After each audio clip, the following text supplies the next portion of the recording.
You ask Tiger to solve. This deals with linear equations with one unknown.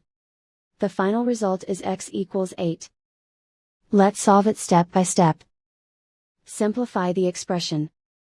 Simplify the arithmetic.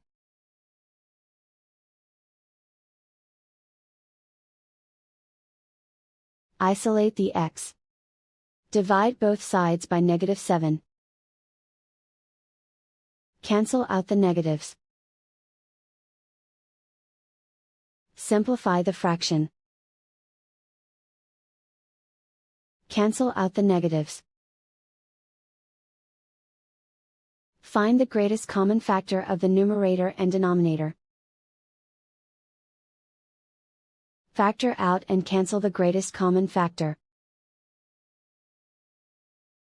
And so the final result is x equals 8.